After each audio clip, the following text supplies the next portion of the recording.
Vážení účastníci protestu, dovolte mi pár slov o osobnosti Mareka Čulena. Marek Čulen v mladosti pracoval ako továrenský robotník, baník, robotník na farmách, kolár. V neskoršom období sa angažoval ako organizátor a vedúca osobnosť mnohých triednych zápasov, najmä vidieckého obyvateľstva.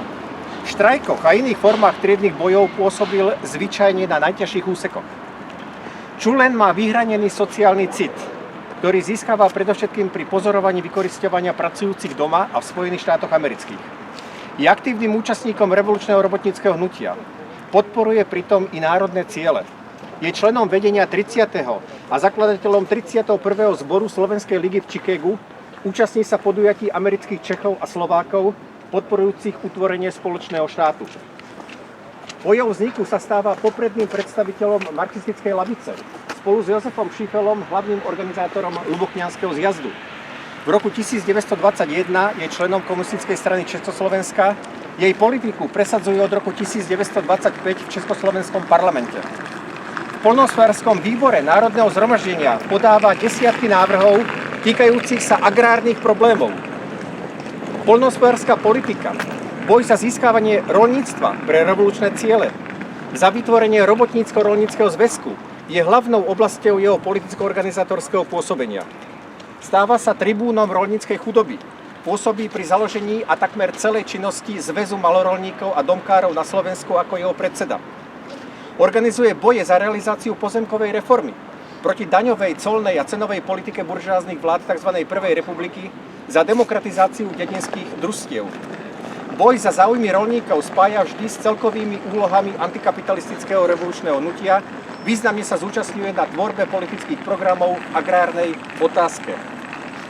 V 30. rokoch sa účastní podujatí na obranu republiky a demokracie pred fašizmom. Po rozbití Československa v marci 1939 odlieklo nemecké gestapo do Hodonína a potom vydalo slovenským klerofašistom, ktorí ho väznili v Ilave.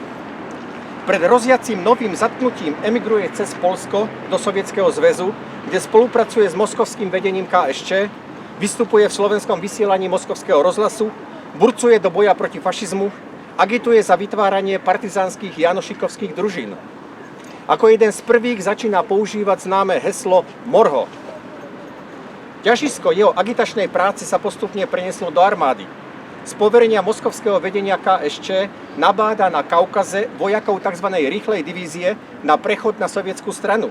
Prebehlíkov a zajatcov agituje pre vstup do československého vojska v Sovietskom zväze, v ktorom tiež pôsobí politicko-výchovne.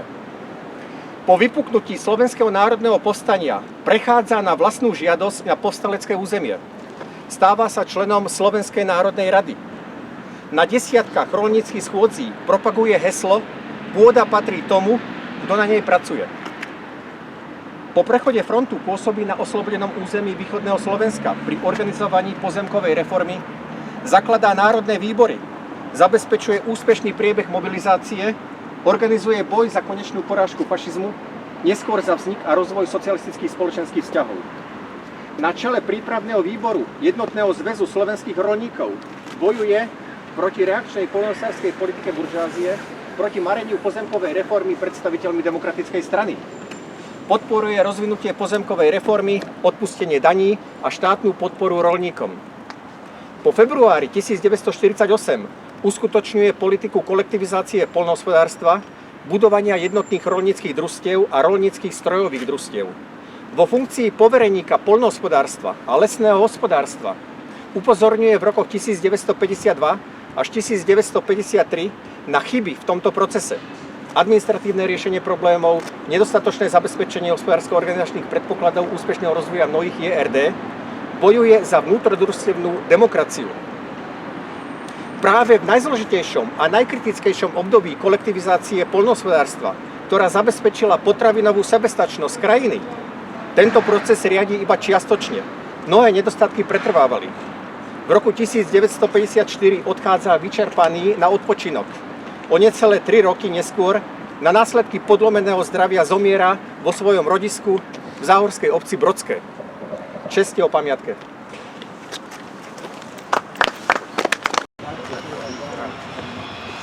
No, preto tam ľudia, a asi jeden si príde sám, alebo má minimálne to šrátek.